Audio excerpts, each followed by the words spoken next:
Hi everyone, welcome to my preliminary recap and thoughts on the ladies portion of the 2019 Russian Figure Skating Championships. In this video, I will talk specifically about Alina Zagitova and Evgenia Medvedeva. I want to talk about Anna Sherbakova, who won the gold medal, and Alexandra Chusova, who won the silver medal in this event, in a future video in order to keep this video short and manageable. I'll also be rather brief, so if I miss any details, I apologize, but if you'd like to see a more detailed video, please leave comments down below. So I'm going to start with Alina Zagitova. I think her interpretation has gotten better compared to her Olympic season, which was her senior debut last year. But I am seeing signs of fatigue in her body. She looks a little taller to me on the screen. I think she's hit a growth spurt, and she also recently announced she has Schlatter disease.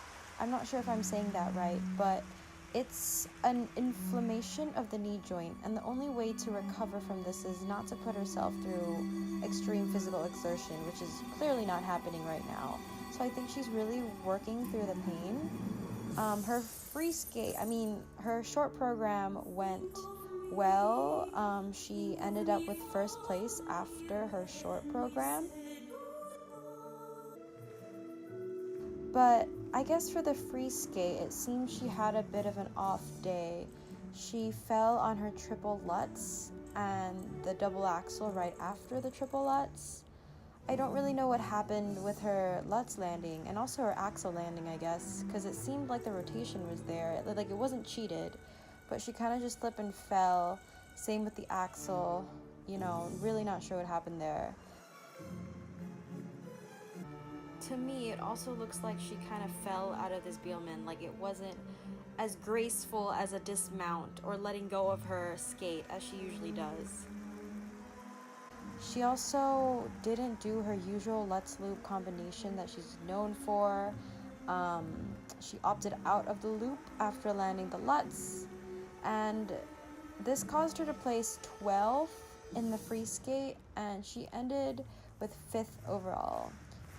Even though I wouldn't say I'm a fan of Zagitova, I never want any of the skaters to do poorly. I mean, it's a lot of pressure on them. It's taking a big toll on their bodies, so it's really unfortunate she had an off day. I'm really worried that Zagitova will, just disappear next year in the same way that Yulia Lipnitskaya kind of did. I think Lipnitskaya retired at the age of 19, and, she hit a growth spurt as well. And after that, her performance kind of went downhill. So I hope the same thing doesn't happen with Zagitova. I really hope she can get back to the same level that she was at.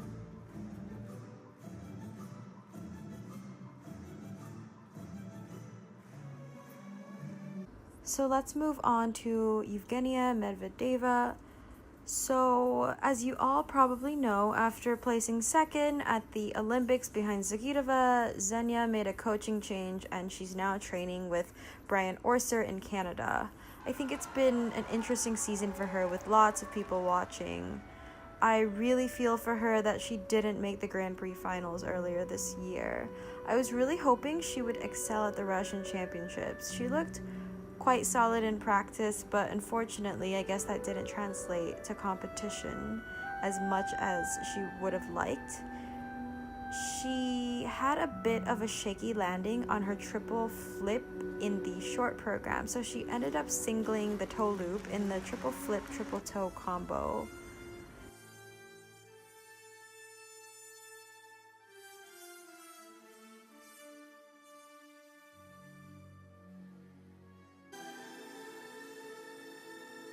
In the short program, she also fell on her double axel. It just looks like she wasn't centered for that jump.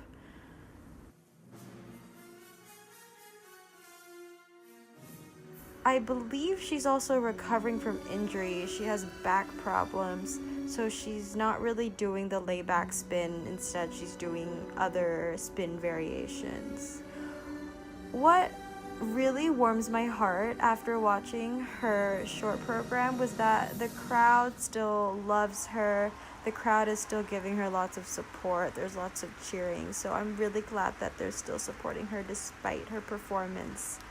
So she ended up 14th for the short program.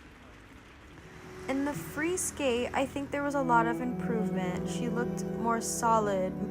It's also the first time we see her new combination in competition, the triple Sauerkraut triple loop combination, and I think it's great for her to experiment and play around with new jumps to see her strengths and weaknesses.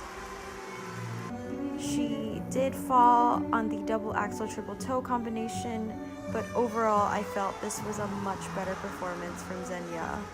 I also love how there's this one part in the program where she's sort of like raising her hands as if asking for some cheering, and the crowd responds. I love that she has that playful sass and she's able to do that. Watching this program, it gives me hope because if she continues the way we know she can, she'll come back even stronger next year, and for me this program represents possibility and potential. I'm also really rooting for her to make a recovery, both physically and mentally, and I hope Brian Orser can correct her fluts. I mean, I think from a clear inside edge that her Lutz usually has, it's sort of more ambiguous now, so I'm really glad to see those changes. So yeah, I think she's a really strong competitor, and even though she won't be going to the European Championships this year, hopefully she'll come back next year even stronger. So it's time for overall and closing thoughts. I'm really looking forward to seeing how Zagitova will perform at the European Figure Skating Championships next year in 2019. I'm a little worried that training under a Terry takes a really big physical toll on her body. We've seen this in the past where girls will train with a Terry, they'll do really well for a year or two, a few seasons, and then their body will give out because it's too much. And I can talk about this more when I do a video on Sherbakova and Trusova, who are doing quads right now, but I really hope that doesn't happen to Zagitova, so I'm really interested to see how she will perform in European Championships. And as for Xenia, I'm really glad that she moved to Canada to train with Brian Orser. I think it shows that she really wants to improve, and it's not just about winning, it's about, becoming a better skater, and I'm really happy to see that she made that choice, and I hope that we can see improvements in the next season. I didn't really go into the technical aspects in this video. I didn't look at the program component scores for the competition. Again, this is a really super brief recap and my personal initial thoughts after watching Zagitova and Medvedeva compete in the 2019 Russian Figure Skating Championships. So if you have any recommendations for video ideas, please leave them down below. Thank you for watching, and catch you next time. Bye!